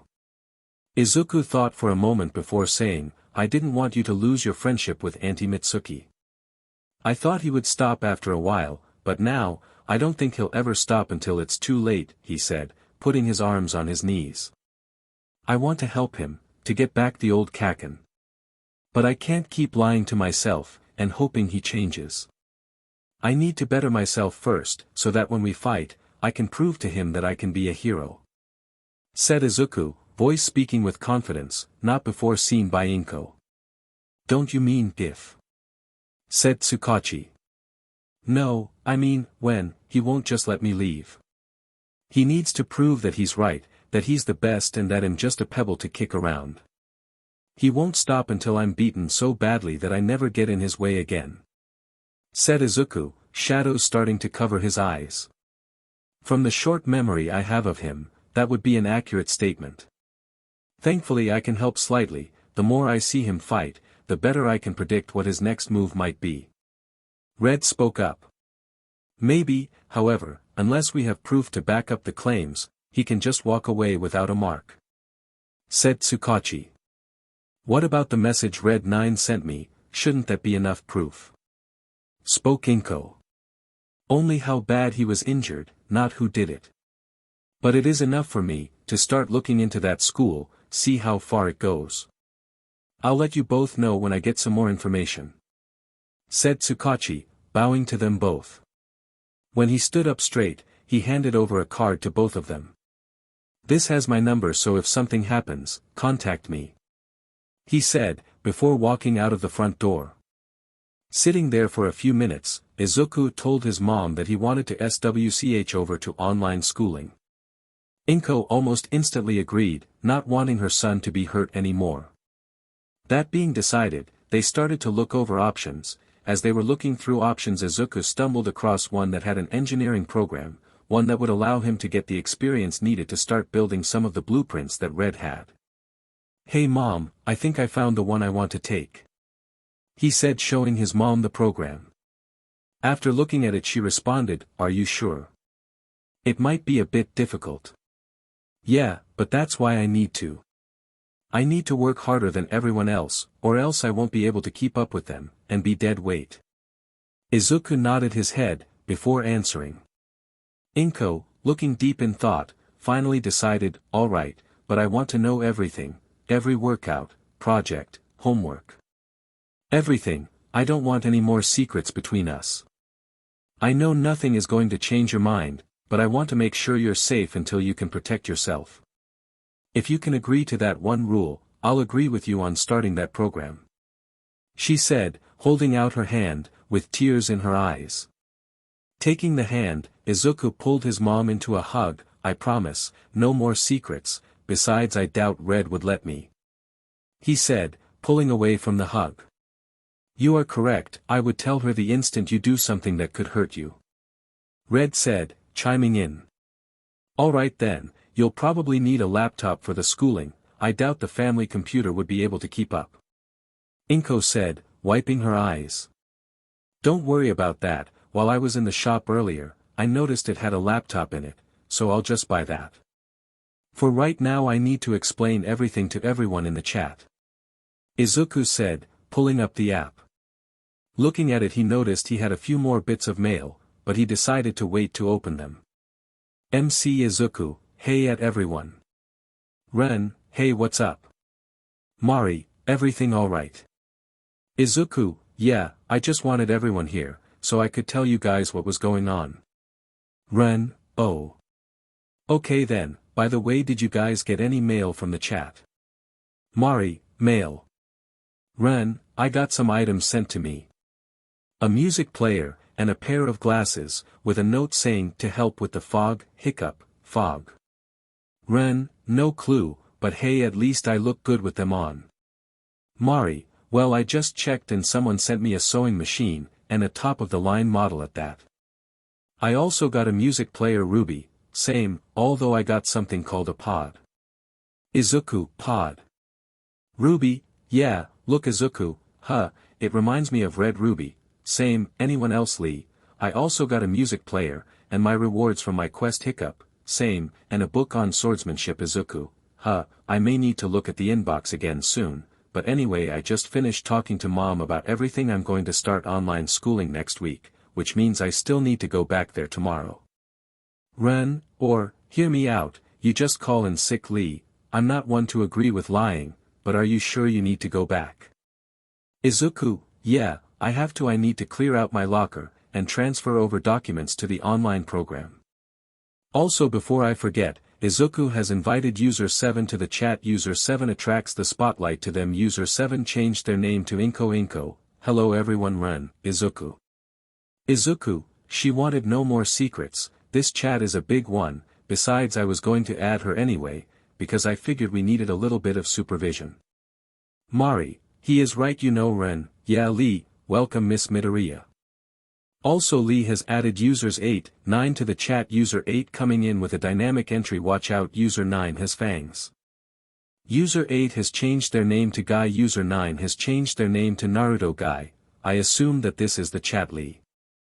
Lee, yes Guy Sensei Naruto. Did anyone else get a scroll on how to do hip-hop keto? Hiccup, what in Helheim is hip-hop? Ren, type of music, I prefer soft jazz. Mari, okay back on topic, why did you add your sensei Lee? Lee, so that Guy Sensei could, come up with your workout plans. Ruby, oh, that makes sense. Izuku, alright, also I need to add in time to practice making support items to the workout. Guy, alright, don't worry I'll WHP you all into shape. Just need to know how you want to fight. Izuku, I guess I'll start us off, I want to. As the night went on everyone told Guy how they wanted to train. As it started to get late everyone signed off for the night, Izuku deciding to show Red 9 his journals, while also moving all the information to the Yggdrasil journal. Once all was said and done, Izuku decided to get rid of any information in regards to weaknesses, an oversight on his part that was spotted by Red. By the time he was done, once Izuku laid his head down, he was out right away. For the first time in 2 years after getting diagnosed as quirkless, Izuku slept without feeling in any pain. Once the morning came back around, Izuku woke up, and started to get ready. Thankfully Inko had talked to Guy last night on what kind of meals to make. Once they sat down, they started to talk about what their plans were. I'm going to stop by the library after school to pick some books on basic engineering. Maybe also look to find where I can find some materials to practice with so you don't have to pay for everything, Izuku said, cleaning up his mess. Alright dear, I'm going to be home a little late, I need to restock our fridge with ingredients for our meals, I'm not going to just let you do this by yourself. Inko spoke, words said with a happiness unseen in the last 2 years. Tasks firmly decided for the day, they both left. As Izuku walked to school he decided to try out the music player he got when he checked the chat mail. Putting on his headphones, and hitting shuffle he let the music carry him. After a few minutes he noticed something strange, everything around him was perfectly in time with the music. Deciding to see what was happening, he looked at the player. Once he flipped it over he noticed the name on the back, Vandalay Tech. Using that for a starting point, he scoured through the shop before finding the listing Vandalay Tech Hi-Fi Music Player. This music player was developed from the remnants of Project Armstrong. Capable of playing music from anywhere in the multiverse. This player is perfect for getting lost in the beat. Having the capability to make everything move to the user rhythm. Cool, deciding to look into what the player was capable of after school he put back on his headphones, kinda wishing he had a peppermint chai for some reason. Once he got to school, Izuku made sure to get the paperwork for the transfer from the front office. Sliding it into his bag, he headed to his homeroom, hoping Bakugo would be too busy having everyone bow to him. Thankfully, he didn't seem to even look his way. So deciding not to push his luck, Izuku slipped into his seat and kept his head down until the start of class. By the time Bakugo realized Izuku had sat down, class had already begun. Thankfully it was going well, but Izuku knew it was because Katsuki was waiting for everyone to leave. Re-eyeing, and there's the bell, Izuku thought, zipping up his backpack. Izuku, a group of 3 on your right. Red informed. Thanks, now I just need to get past them. Can you record this? Izuku thought to Red.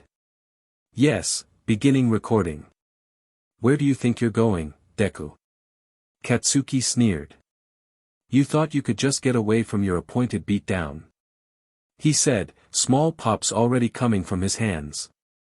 DDOO, we really have to do this now, Katsuki. Izuku managed to stammer out. The hell did you just call me? Katsuki questioned, seemingly confused as to what happened. Katsuki, you hate it when I call you Kaken, right?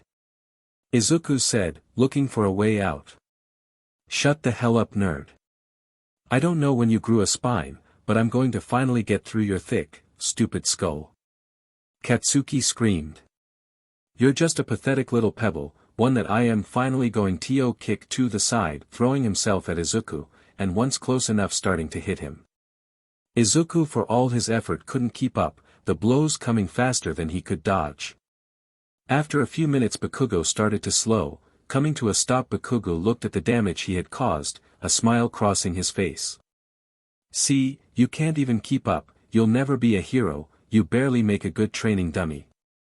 He said, pride dripping in his voice.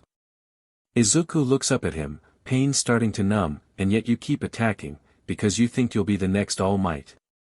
You're not the next All Might, you're the next Endeavor, an eternal number. Getting back to his feet.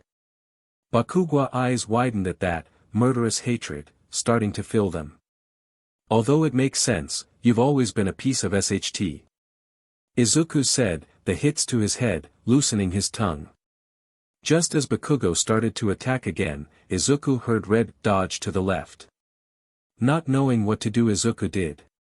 Bakugo's arm flew over Izuku's head. In that time Izuku saw his opening, and ran out the classroom, hoping to get somewhere safe to call Detective Tsukachi, and let Red heal him. Hearing the sounds of explosions from behind him, he ran as fast as he could, listening to Red give him direction on where to go. Once he got outside onto the main street, Izuku started to take alleyways, and after a few minutes finally starting to slow, no longer hearing the explosions.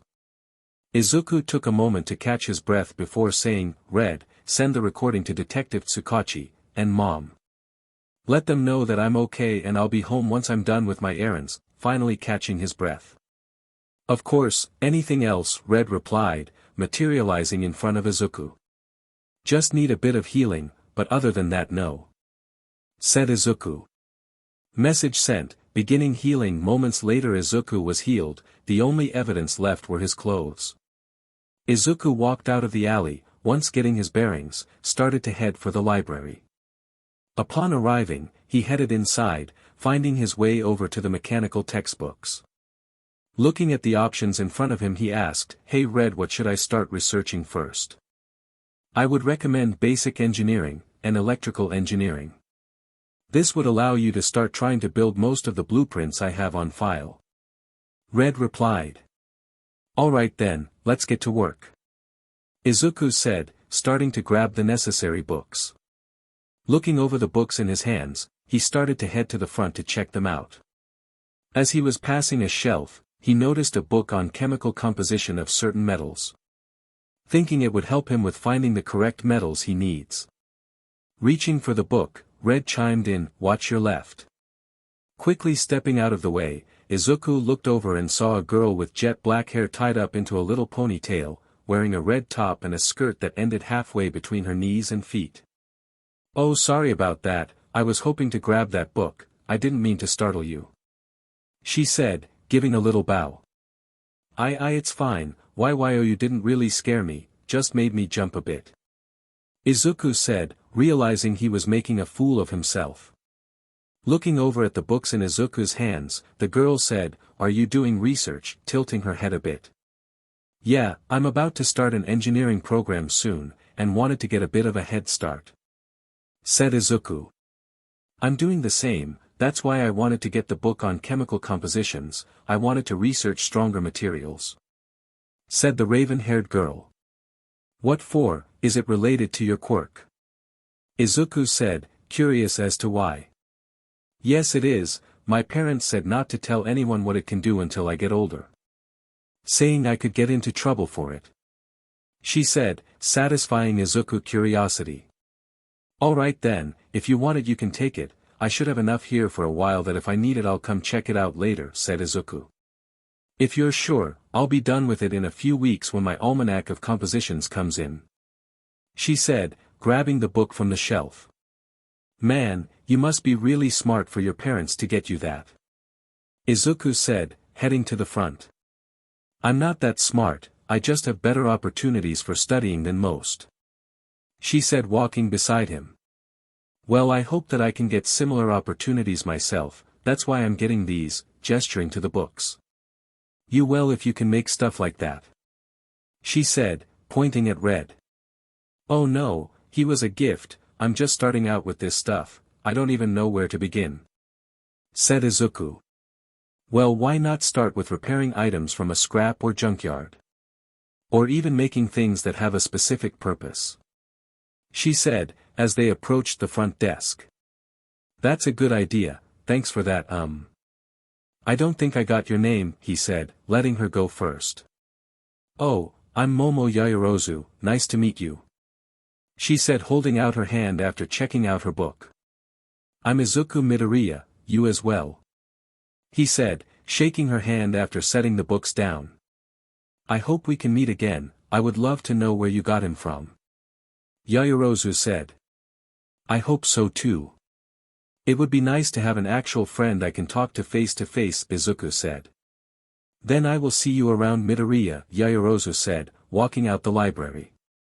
As Izuku was ringing up his books, he realized I just talked to a girl, and actually held a conversation, he thought, with a small smile on his face. She seemed quite nice. Red said, bringing Izuku out of his thoughts. Yeah, I hope I get to talk to her again. Izuku said, putting the books into his bag, and starting to head home to do research on where to find good scrap yards. One friendship ended, and a new one hopefully taking its place. Not a bad way to start a new chapter in life, Izuku tough before slipping his headphones on, music carrying him forward. Chapter 6, Ending, Beginning and Babies. Tsukachi POV. It had been less than 24 hours since he gave the Midoriyas his number to contact him. Once he received that video, Tsukachi went straight to get that school shut down. It took nearly 2 hours for him to get all the necessary paperwork done, for it to be a legit shutdown. With a little help from a certain marsupial, as he left the precinct, he knew that he would have to wait until tomorrow to make the majority of arrests, but he can make the most important one now. Heading into the upper class area of Mustafa, Tsukachi pulled up in front of the house for one Katsuki Bakugo. Walking up to the front door, he pulled out a folder of evidence he had managed to get his hands on. Inside was everything that went on in that school. Once everything was confirmed, he knocked on the door. After a few minutes, the door opened revealing an older gentleman with short brown hair, wearing glasses. Hello sir, may I ask who you are? The man asked, confusion starting to show on his face. Yes, I'm Detective Tsukachi, I was hoping to come in to talk about Katsuki Bakugo. Tsukachi had said, voice firm, and holding out his badge to the man. The man, now looking incredibly shocked, had stepped aside, allowing Tsukachi inside. Once inside, the man quickly went to the kitchen where presumably his wife was. Tsukachi had decided to wait in the living room for the two to join him. After a bit, both of them came into the room and they all took their respective places. Hello Miss Bakugo, as I have told your husband, I'm here to talk about you son Katsuki. Tsukachi spoke, readying his folder. The woman, who if he had to guess, stood around 5'6" to 5'8", with ash blonde hair, asked, what did my son do to warrant a visit from the police, voice clearly upset. I'm here because I had received a message from certain individuals that had brought to my attention that your son had broken numerous laws regarding quirk use. Tsukachi spoke, clearly upset at the situation. My son may be a bit of a hot-head, but he knows better than to use his quirk in public. The lady said, hold on Mitsuki, let's let him explain before you yell at him, it might just be a misunderstanding, the man said, trying to cool the situation down before it blows up. No Masaru, I'm not just going to let him bad-mouth my kid for being a hothead who knows better than to use his quirk to blow something up. Mitsuki said, getting louder as she went on. Once they were done they turned back, one full of rage, the other nervous that he may have to stop his wife from getting into more trouble. Show us the proof then, show us what crime my son is supposedly doing to call for this. Mitsuki said, rage tempering off, but ready to go at any moment. Tsukachi pulled out the folder, and laid it out on the table between them. Masaru reached over and picked it up. Both of them looked through the folder. The longer they looked, the more the look of horror etched itself upon their face. After 15 minutes of reading it all, there was a brief moment before, Katsuki Bakugo, get down here right now. Mitsuki screamed, loud enough to rival present mic. The sound of a door slamming open, and footsteps coming downstairs. What do you want, hag? Tsukachi turns to see Katsuki standing there with a scowl on his face, most likely from Izuku getting away, he thinks. Get over here and sit down, I want a word with you. Mitsuki says, anger clearly heard coming through. Katsuki raises an eyebrow to that but still does so. The moment he sit down he says, who the F is T-? Shut up. I'm going to ask you something, and if you lie I'm going to ground you until the day you die. Mitsuki said, cutting him off. Katsuki looked at his mother in shock, wondering what was about to be asked. Did you ever use your quirk on anybody? Mitsuki asked, voice sounding like a fuse to a cannon. What the hell are you talking about? Katsuki asked, not really understanding. Did you use your quirk on anyone? Her voice, getting louder with every passing second. Tsukachi looked at Katsuki, seeing the gears turn in his head, trying to get out of this without getting in trouble. Before you answer you should know, my quirk lets me know if you're telling the truth or not, even if you're telling half-truths. He said, cutting him off before he could get a word out for the first time. Coming down here Katsuki looks visibly shaken to his core. Because he knows he can't say anything. Finally after a few moments Katsuki managed to get out, who the hell are you? Seemingly trying to get back some semblance of confidence. Detective Tsukachi, I was working with Mustafa Police Department on another case when this dropped into my lap. He said, keeping a level head. What does it matter if I did or not? I was just showing them their place. Katsuki managed to finally say. Mitsuki looked horrified by what her son just said. Even Izuku? She asked, hoping he wouldn't attack someone that close to their family. What the hell does it matter what I did to Deku? Not seeming to realize what his slip-up. Masaru for the first time since this started, what did you just call him? His voice gaining an edge never before heard by Katsuki. What does it matter, he's worthless, he doesn't have a quirk. He believes he could be a hero, thinking himself better than me. Katsuki responded, as if stating a fact. With shadows over his eye Masaru got up out of his seat. Pardon me for a second detective, I need to get some fresh air. He said, pulling a pack of cigarettes out, before walking outside to the backyard. Mitsuki saw the cigarettes and looked shocked. She knew Masaru gave up smoking around the time Izuku and Katsuki was born. The last time he had one, was just before Hisashi left for that job in America. For him to go back to it, she knew she messed up when raising Katsuki the way she did. Detective Tsukachi looked on as Masaru walked out, before turning to Katsuki, the reason I'm here is because I've collected enough evidence to put you into a juvenile correction facility until you're a legal adult. And on the off chance you don't know, that would put a black mark on your record, barring you from being a hero. Tsukachi said, letting his words fill the air. I don't think he should, after all you showed us. Mitsuki said. I know I'm not the best kind of mother for letting this happen, especially to my godson, if I'm even allowed to call him that anymore. She thought. That's not fair, I'm supposed to be the next number one, everyone at school says that. Said Katsuki. It's not fair for midoriya to be your victim. I want to arrest you and throw away the key. But I can't. Tsukachi said, hands shaking in rage. Because you never got reprimanded for your actions, you have a clean record. But that doesn't mean you get away scot-free. He said, before placing a cuff onto Katsuki. What the hell are you doing? Katsuki says, trying to detonate his hands. For nothing to happen. What the hell? He wondered what was happening. That is a suppression cuff, we use them for criminals on probation. It limits the use of your quirk to certain areas, and times. You are going to wear this until you get into middle school, said Tsukachi. Also, because of how much you attacked him, you will also have a restraining order against you from the midoriyas until high school, wherever you may go to. He said before collecting the evidence, and turning away from the exploding boy. You deserve to be in juvie, the only reason you're not is because you got lucky so far. Not anymore, if you still want to be a hero, you better change before it's too late. He said before bowing to Mitsuki and walking out of the house. Taking a deep breath once he got into his vehicle, he pulled out his phone and let the midoriyas know what was going on. Now for the rest of them. He thought before setting his phone aside, and driving off, leaving the bakugos to deal with the fallout of this visit.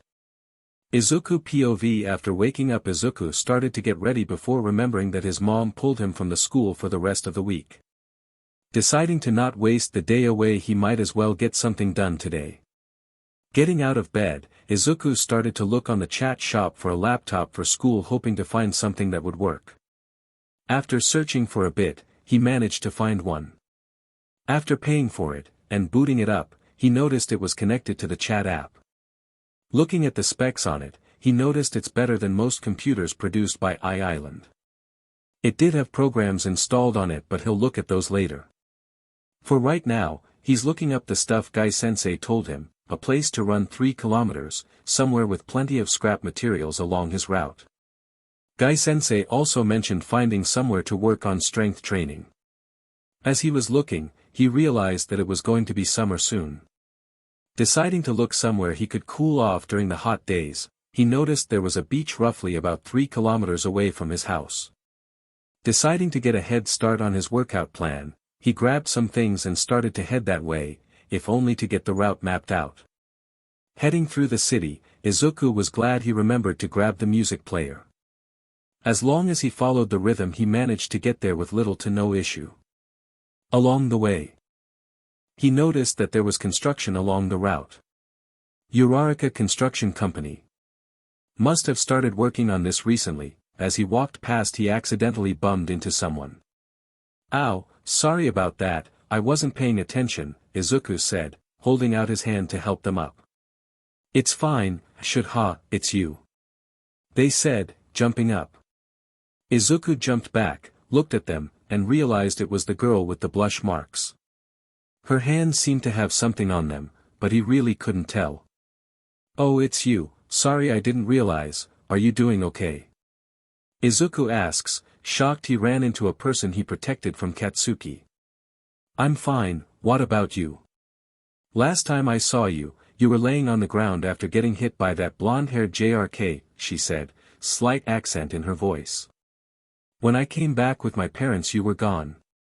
My parents and I were worried someone came by and took you. Sorry to make you worry, but I'm okay. I just had to get my head on straight from a world-shattering revelation, Izuku said, while bowing to her. Glad to hear Deku, she said with a smile on her face. Deku.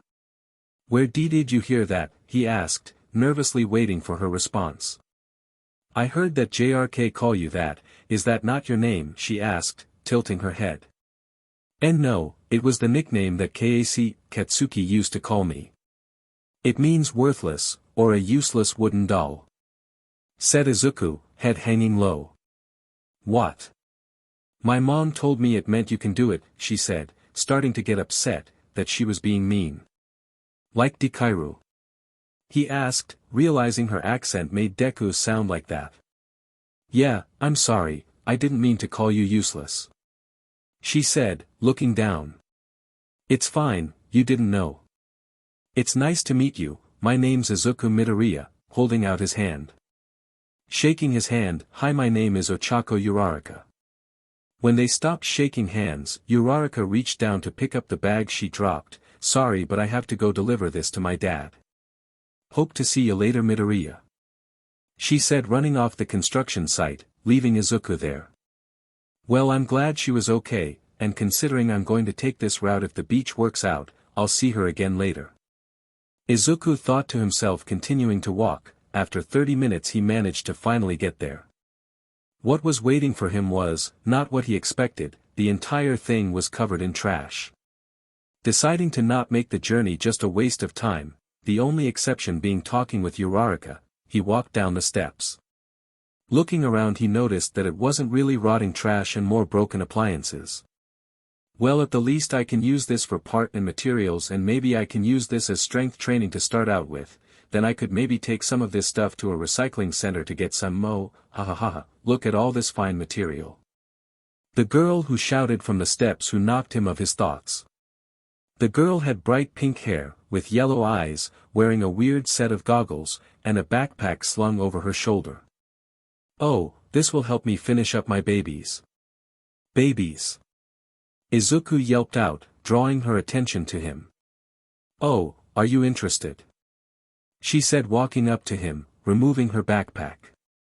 He started to back up as she approached, but before he could get too far, she pulled him into a handshake. Nice to meet you, name's Mei Hatsum, future owner, and CEO of Hatsum Industry Creation still pending. She said, a huge smile crossing her face. Izuku Midoriya, what did you mean by babies? He asked, face gaining a slight blush to it. Mei spoke these, before pulling out another pair of her goggles, and a small device with a hook and rope. Looking at them, realized the use of the one with the rope. Did you make a grappling hook? Yes, I'm glad to see my genius is recognized. She said, a smile still upon her face. With this, scaling buildings will never be easier. Aiming it at a bit of trash before firing, the hook flew through the air before attaching itself to a washing machine. Upon trying to reel it back, the rope attached to the hook broke before the machine moved an inch. The rope, however, was on a direct course back to both of them. Already moving, Izuku pushed her out of the way, before getting whipped in the back by it. Thankfully, not breaking any skin, but still causing a mark to be left on him. Ow, he said before putting his hand to try and stop the pain. Are you okay? He finally managed to ask. Yeah, sorry about that, I tested it yesterday and it worked, but I guess the rope finally broke. Hatsum said before turning back to him, are you going to be okay? That rope was coming back with some force. She asked, yeah, just give him a sec, Red, do you mind? Not at all, Izuku, before Red flew out, starting to heal him. Once he was done, Red took a look at the grappling hook before scanning it. Analysis of the device is done. The rope didn't have the tensile strength to pull the machine before snapping. Should it have held, the motor itself would have burned out. He said before getting snatched out of the air by Hatsum.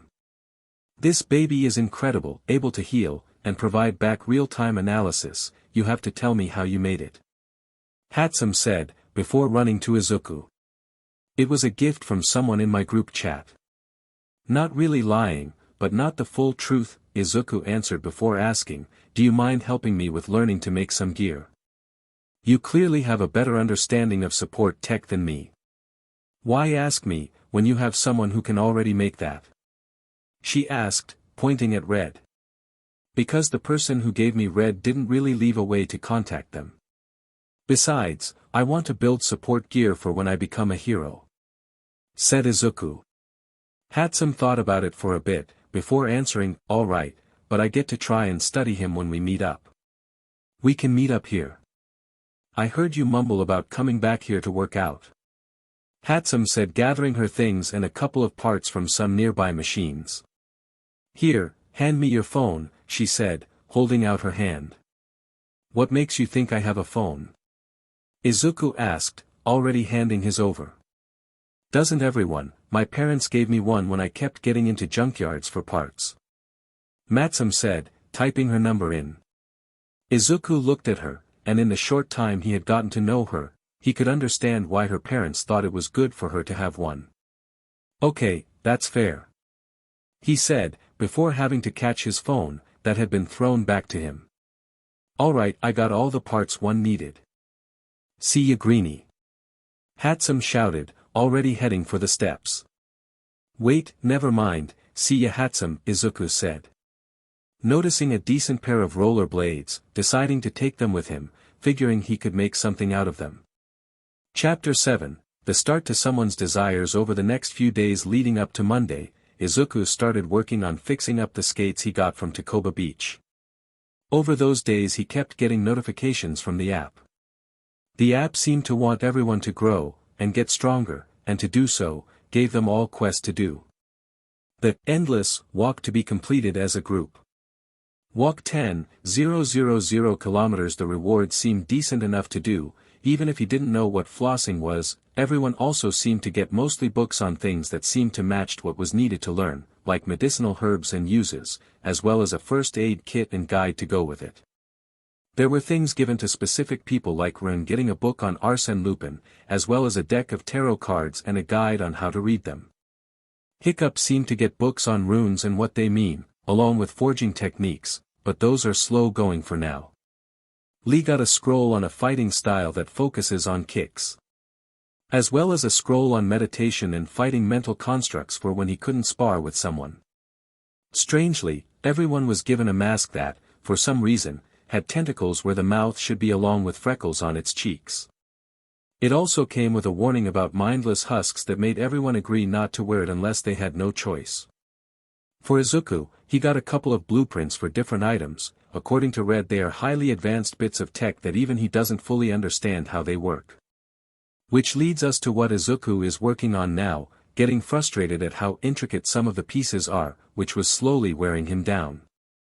Izuku POV. Alright, that's enough for the day, setting the pieces aside, not wanting to get so upset as to throw them across the room.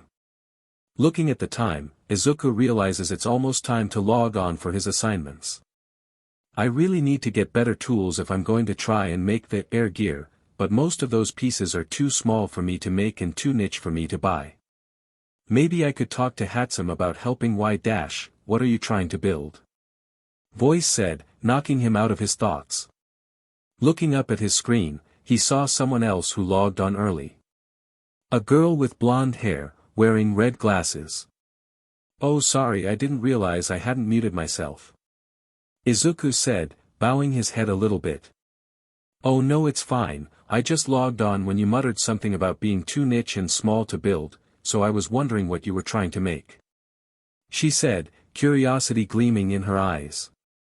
Deciding that it couldn't hurt to get another set of eyes, he held up a copy of the blueprints to the camera on his laptop. After a bit he put it back down. I'm trying to build a set of what are essentially air-powered rocket skates, he stated, but the problem lies in the fact that I don't have the tools needed to make this and I'm getting nowhere with it. That's a high bar for what sounds like your first project. Where did you manage to get the idea from anyway? She replied.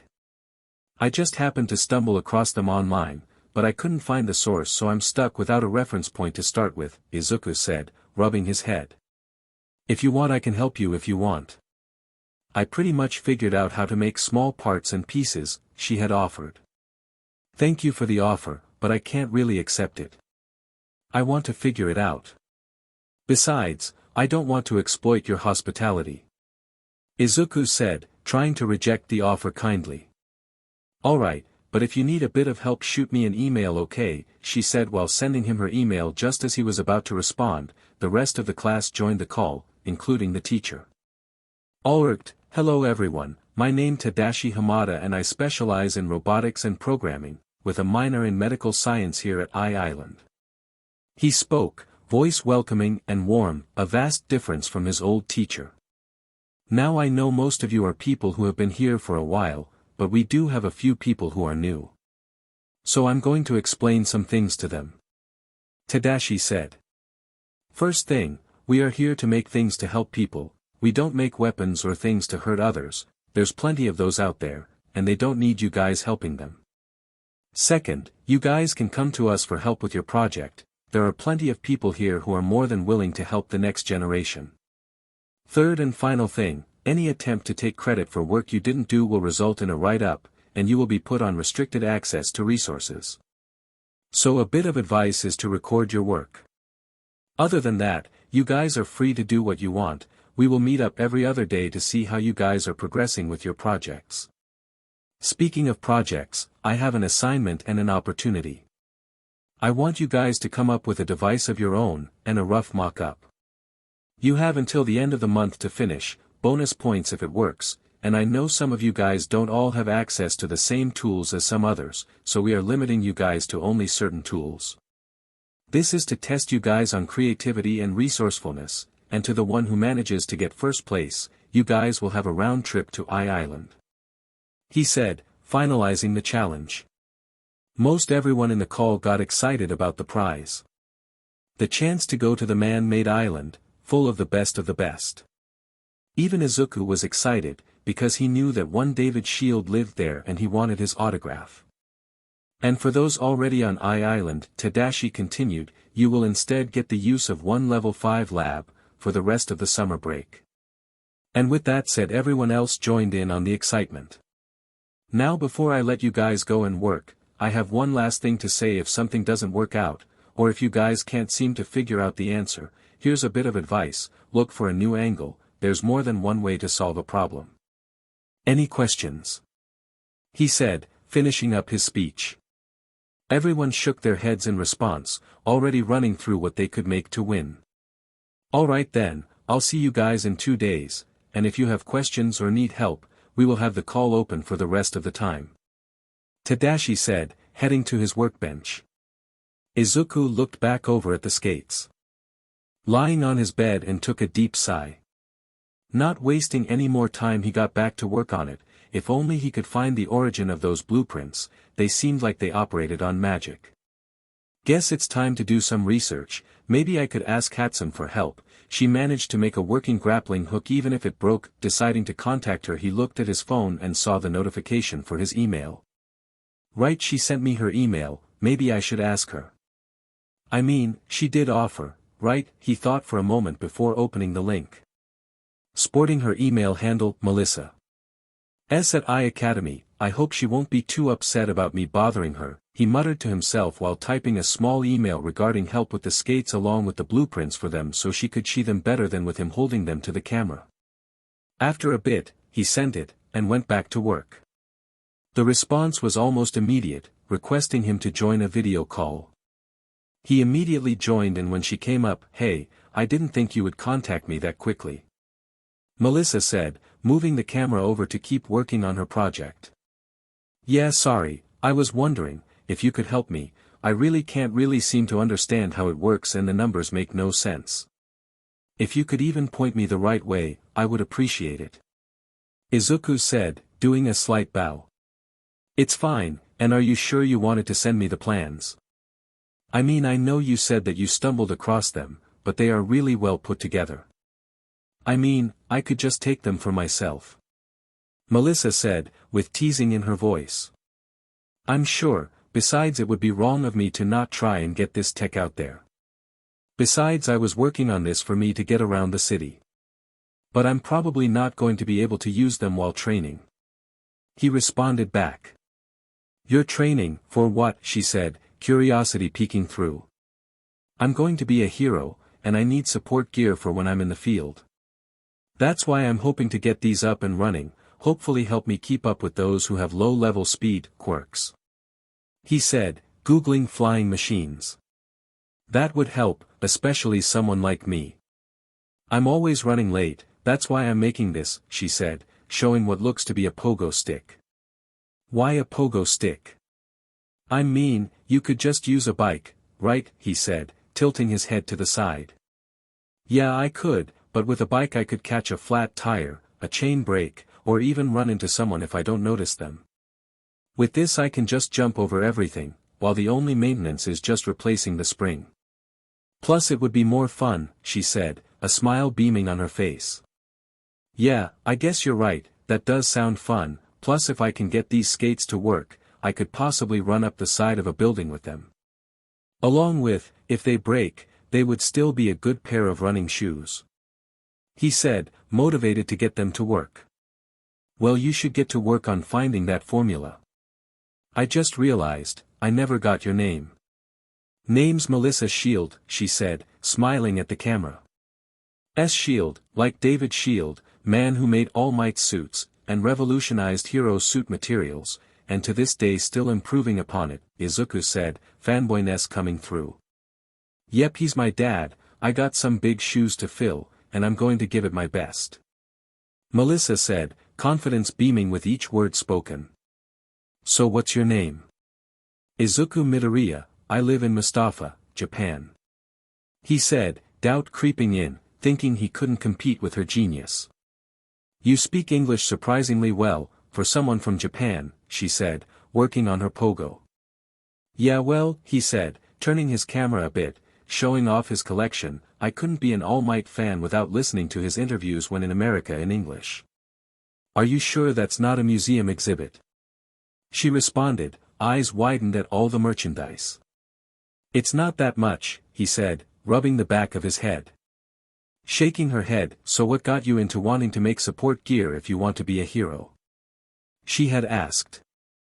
I want to save people with a smile on my face, and to prove I can do it without a quirk, he said, with determination in his voice. You don't have a quirk, and you're still trying to be a hero? She had asked. Yeah. Do you hate that I don't have a quirk?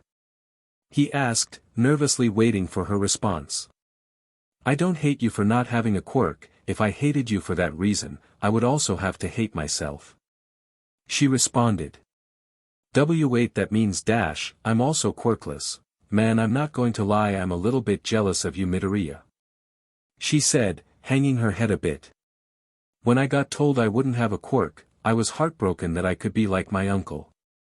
But my dad said that even though we're not heroes, we are the ones who protect them. I had all but completely given up on it, and here you are having the same dream I did, same problem I have, and yet here you are trying anyway. She said, voice getting heavy with emotion. A few moments of silence stretched between them before, so why don't you? Izuku asked. What? Why not try and be a hero like me, one that doesn't have a quirk and uses support tech, he asked. It's too late, isn't it? I mean, I put all this effort into being a support technician. I can't just throw that away. She had answered. You don't have to, you can be like Power Loader, he's a hero, along with being the support course teacher at UA, along with making his own exosuit and gadgets, Izuku said. So? I could be a hero, and a support technician? She had asked, voice having a weight to it unlike before. I know you can, you're smarter than me, and you got your dad, whom I remind you is David Shield, if anyone can be a hero it's you. He told her, voice now filled with pride and determination, like if a dragon was speaking to her. Not wanting to cry in front of this boy, who unbeknownst to him caused her dream of being like her uncle to reignite, she stepped off to the side of the camera for a bit before returning. Thank you, Midoriya. I think I needed to hear that. I'm going to get off before my dad gets back, I don't want him making a railgun just to shoot at you for making me cry. But I'll give what you said some thought. See ya in classes, she said before logging off. Izuku had leaned back in his chair thinking about what he said, she would make an amazing hero, and she could change the world if given the chance.